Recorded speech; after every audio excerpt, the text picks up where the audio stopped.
everyone, and welcome back to another Exo Heroes video. Today we're going to be continuing our legendary tier list, and we're going to be talking about the support heroes today. So this list is going to be, mercifully, a little bit shorter than our defender list at 11 total heroes, and as always, we're going to start at the bottom of the barrel and move up to the top. So, starting us off is Tereia, and then I will let Hao go ahead and talk about why she is where she is. Yeah. So I think we just need to kind of understand how we think about support heroes first before we can get into why we're ranking them a certain way. Sure. And I think the biggest thing when it comes to support is obviously we want someone who's going to provide enough utility to your team, right? And most of the time, the utility we're looking for are things like cleanse, things like healing, and preferably if they can bring that, things such as revive. And those are really the things that we want to see through a support. And Tereia, unfortunately, doesn't bring quite enough. And let's take a look. So, obviously, her passive is Cleanse 2, and this is an okay passive, as he removes damage over time and debuff from all allies while granting 1 mana to her. So it's decent, but as we will see, a lot of other heroes can do this either through their passives, or just as we move up the list, we'll see a lot of other heroes can do this through their skills as well. So it really doesn't separate Tereia from the rest of the pack. And her A1 is really one of the worst A1 among this group. So it does AoE damage at 2 mana cost to all enemies and 102% damage. And as we mentioned before, as we also touched on during the Defenders video, is the fact that we're not really looking for damage here. Right? 102% damage on a hero that has relatively low attack is not going to be meaningful at all. So this skill, it doesn't provide anything other than damage, and as we'll go through the rest of the list, you realize that it's just one of the most suboptimal skill we will encounter today. And let's look at her A2 lastly. Costs 4 mana, it does single target damage to 1 enemy at 300%. 300% sounds good, but again, her attack is relatively low, it's not going to be that impactful. And it decreases defense of the target by 45% of her own defense for 9 turns. It's not a bad skill. It does do a little bit of debuff, but again, it's pretty high mana cost and only does it to 1 single target compared to some of the skills we'll see from other heroes in a little bit. It's not as impactful as if you do this on an AoE basis. And one other thing we want to point out is that, this skill, you have to really land it in order to debuff the opponent. So if you miss the skill, if they block it, then you won't be able to actually land the debuff either. So there's always that to watch out for. But with that being said, let's move on to our number 10 on the list. So that's going to be Pan. Pan, similar to Tereia, is going to have the Cleanse 2 passive, so it's good, but again, doesn't really separate him from the pack.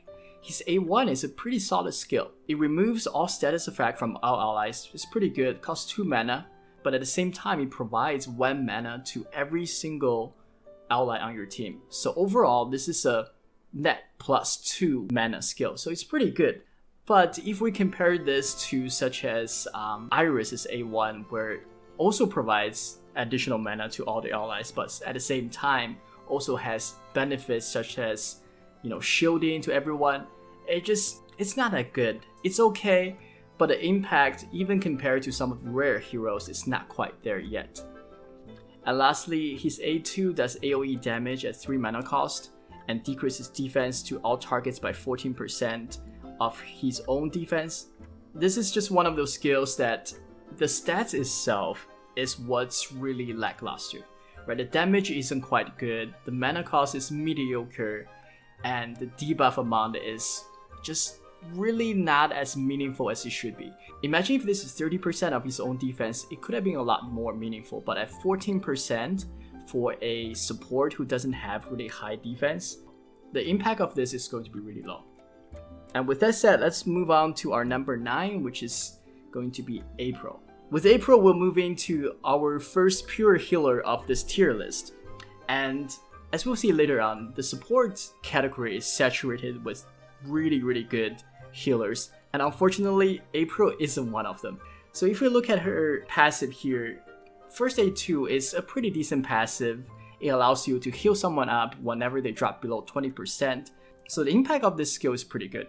right? Whenever someone is in critical danger, you're able to kind of bring them back to a level that just might allow them to survive a little bit longer. So it's a very nice skill.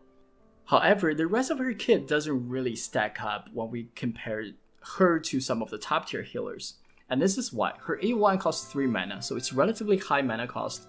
That's AoE damage to all enemies, 142%, and doesn't bring anything else. And again, this is very similar to the issue we have with Tereia as well. We don't really look for supports that can do damage, unless it's like an Anastasia who has substantial scaling on her skill, right? The AoE damage spread out across all the enemies, it's very unimpactful when it comes to, it's not what you're really looking for here. And her A2, on the surface it looks pretty good. It's 55% of her own health to all the allies. But the biggest issue with this is obviously the fact that it costs 5 mana. And with 5 mana, you're just not going to be using this on a consistent basis. Especially given that April is of light element, her mana generation isn't going to be very, very good compared to someone who has frost element or the nature element. So overall, this skill on the surface, the pure stats itself looks pretty good, but the fact that it costs so much mana is going to make it really less impactful. And also, this skill doesn't have a revive component to it. As we will see, all the other top tier healers among the legendary supports have some sort of revival ability, and April is the only one who doesn't have that. So with all of that combined, we're putting April towards the bottom of this tier list. But with that being said, we're going to move into the next tier that's slightly above the 3 we just mentioned, and I'll let Edward cover a little bit of that. Okay, so coming in at number 8, we have Sefer, our favorite... What is he, like a secretary? A butler. Our favorite secretary / butler. And as much as we like him for those services, he doesn't quite meet those standards as a support. And so he comes with the standard Cleanse 2 passive. We've already talked about that, no need to go over it again. A1, Dark Shadow Cannon. That's a pretty cool name. Requires 1 mana. Deals 120% damage to one enemy, and comes with the debuff that decreases critical hit of the target by 36 for 12 turns. And this is very similar to his A2, which costs 4 mana and deals 102% damage to all enemies, and decreases critical hit of target's hit by 61 for 18 turns. And now, if you look at these numbers by themselves, you'll think, wow, he's incredible, right? Like, he decreases so much critical hit, and he does it for such a long time. But there's a couple of caveats here that I want to touch on that make him maybe not as good as you would think. The first thing is, they're both damage dealing, which means he actually has to hit the ability in order for you to get the debuff, right? So if it's blocked, as Hal mentioned earlier, this was an issue with some of the heroes lower on the list as well. If the attack misses or if it's blocked, you don't get the debuff. And so you're just completely losing out on that ability, whereas if it was just damage, then you would just lose the damage. Or if it didn't have damage, it would just go off regardless. And so as we move up in the list, you'll start to see a balance of support heroes that just have utility tied to their attacks, as well as just having utility that they can cast. And I think that's very important. The other thing is that ultimately, critical hit is still RNG reliant. And so even if the debuff hits, there's still a chance that you could get crit. And for me personally, and I harp about this in all of our videos, I love consistency. I want consistency in my heroes. When I pick somebody, I want to know I can go into a fight and know what to expect every single time, like a Tantalo, right? He comes in and you know he does his job every single time. And Sefer is just too RNG reliant for me to feel comfortable bringing him in. And even with the debuff, it's just in the current meta, there's so much damage. It's all about attacking and speed and bursting someone down. So honestly, I don't think that the critical hit would matter that much, because there's so much damage stacking in the meta already, which just puts him lower down on the list. Now, as we move up one spot, we talk about Minea, and we just pulled her today, so we're really excited to get her. Upon further inspection of her kit, maybe we should not have been that excited. So she also comes with the Cleanse 2 passive, and her A1 is Constellation Seal. It's 1 mana, deals 240% damage to one enemy. Again, as we've mentioned so much already, damage is not why you bring supports, right? You have Chaos heroes for that, you have attack heroes for that. So the fact that it's 240% for 1 mana seems pretty good, but when you consider the role of supports and the way that their stats are typically distributed, this becomes a little bit lackluster. Then when you think about her A2, its 4 mana Constellation effect deals 102% damage to all enemies, and it has a debuff that decreases block of targets by 61% for 18 turns. This is essentially the defense debuff analog of Sefer's A2. So instead of decreasing the opponent's critical hit and reducing their offensive ability, now you're decreasing their block and reducing their defense capabilities. And so I think that this is actually a lot more valuable, even though block is also RNG dependent. The difference here is that, as we mentioned earlier, the meta is currently very much about attacking. It's not about trying to survive or sustain, right? Everybody's running FC Annie with an FC Rira, and you're just trying to get that first burst off and then start picking off their team afterwards. And so having an ability that decreases the defensive utility of your opponents that makes them more vulnerable, I think is actually more valuable than decreasing their attack and trying to survive on your own. So that's why I put her a step above Sefer. Now, if you guys disagree, if you think they deserve to be in different spots, please do let us know. That's just our take on it right now. And moving on, we're going to talk about Obelia and Fergie next, and I'll let Hao handle that. So moving on to our number 6, we have Obelia. So Obelia is a very unique hero. Like when I look at her, and especially after looking into her skills a little bit more, I am really surprised that she is not a defender. Because if you look at the rest of her kit, she is really kind of a defensive specialist. Obviously, she starts with Cleanse 2, similar to all the heroes we've talked about so far, having the ability to cleanse damage over time, as well as debuffs from your allies. That's pretty good. Her A1 is really, I think, the defining skill of her overall kit, right? The ability to increase defense of all allies by 28% of her own defense for 8 turns, as well as removing status effects from allies. So this is really unique in that it really helps your team to stay alive a lot better, right? The ability to allow your team survive the onslaught of the enemy, especially in today's case where so many teams are stacking these attack heavy, burst heavy heroes. I think this has quite a bit of value in that. And also the fact that it is a defense increase instead of a shield. So that means she won't be countered by heroes such as the new FC Iris and upcoming new FC Valentina. So there's a little bit of added value there. And lastly, her A2 also adds a little bit of additional debuff to the enemy team as well. Again, this is all about helping your team to survive. So what it does is it decreases the attack of the targets by 19% of her own attack. 19% of her own attack, given that she is a support hero, is not going to be too high, but nonetheless, it still helps your team to survive a little bit better. But again, this debuff is dependent on you landing the skill. So there's always a chance of you missing it and not getting the debuff on the targets that you want. And the fact that it costs 4 mana, it's a relatively expensive skill. Right, and one thing I wanted to just jump in here and mention real quick is it's funny to me that Obelia comes in right after Sefer and Minea, because as we can see from her skills, right, she has a mix of reducing the target's attack and then also buffing her allies' defense. And that's essentially kind of what Sefer and Minea do, right? One offers defensive utility, one offers offensive utility. And I think that when you think about it like that, even though she does err more on the survivability side, that's why she still stays one tier above. Yeah, for sure. And in a similar tier, we have Fergie, which ranks just a slightly above Obelia. And similar to Obelia, she comes with the Cleanse 2. We won't talk too much about that anymore. Her A1 now is called Fan Meeting. And if you guys haven't seen the skill animation of this, I highly suggest you check it out. It's one of the coolest skill animation in the game. Definitely deserves a little bit of attention there. But her A1 Fan Meeting costs 4 mana. It's relatively high mana cost A1. That's AoE damage to everyone, but it decreases attack of the opponents by 19% of her own attack. So very similar to Obelia's A2. Right, provides a little bit of survivability for your team in the form of an attack debuff to the opponent's team, but obviously skill does damage, so you really have to hit the opponent in order to get a debuff on them. Her A2, on the other hand, is very similar to Obelia's A1, but instead of giving a defense increase, what it provides is a barrier equals to 19% of her own maximum health to all allies. So this overall we think is going to be a little bit more impactful than the defense increase that Obelia brings. Because obviously as a support hero, who is a category that has the highest HP in the game, 19% of your own maximum health is going to be a little bit more than the amount of defense that you can bring to a team.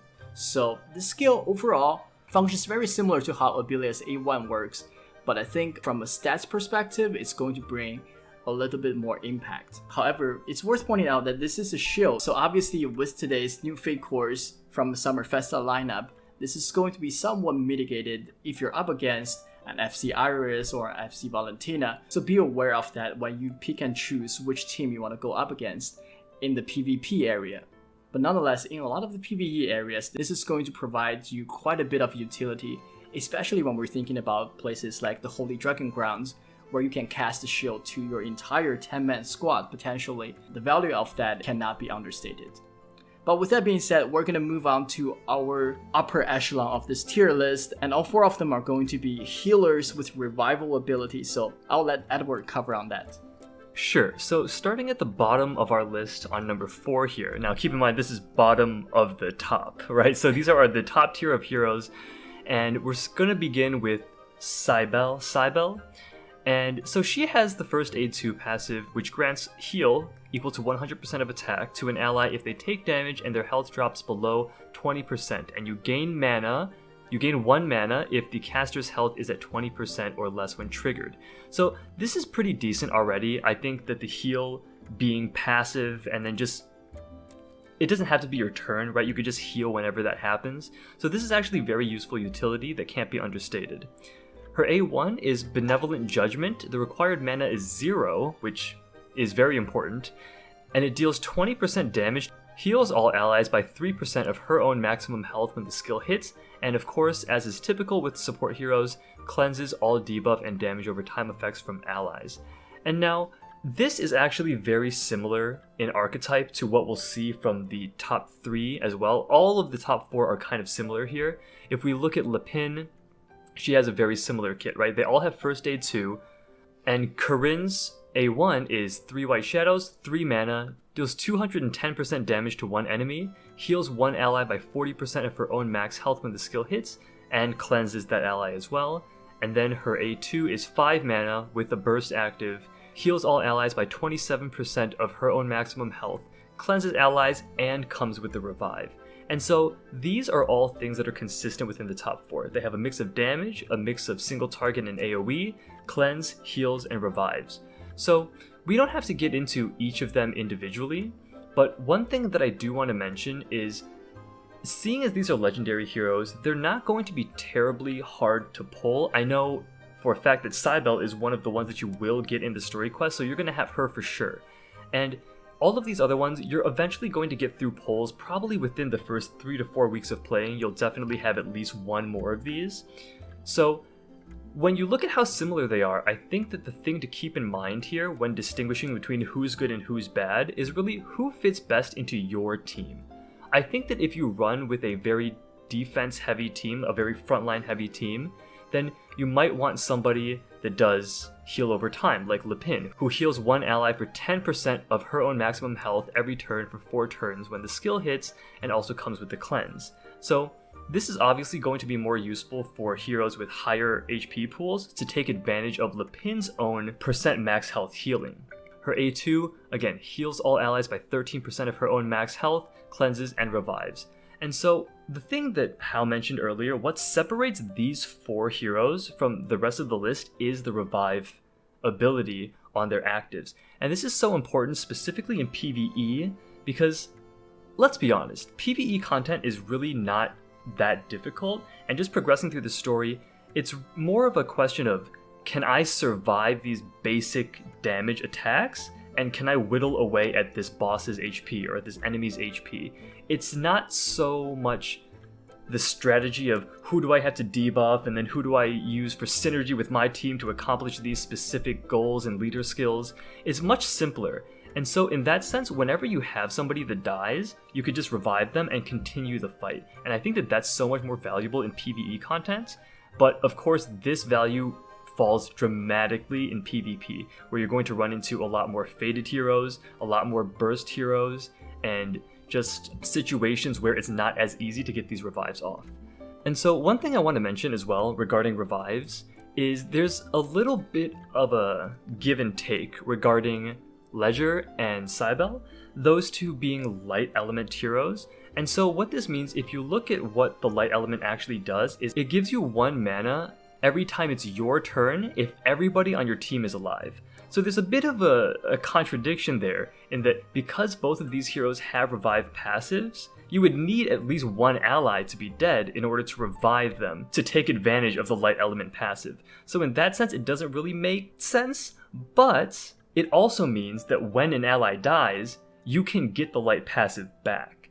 If you're a hero that's light element without revive, then that means when an ally dies, you just lose that mana generation for the rest of the fight. But because these have revive, you can actually continually use that passive as the fight progresses, which would take a little bit of sustaining because typically the revive doesn't bring allies back at, 100% HP, it's a lower percentage, so they're more vulnerable, and you need to heal next turn to keep them alive. But this is still something to keep in mind as an interesting synergy between revive heroes and the light synergy.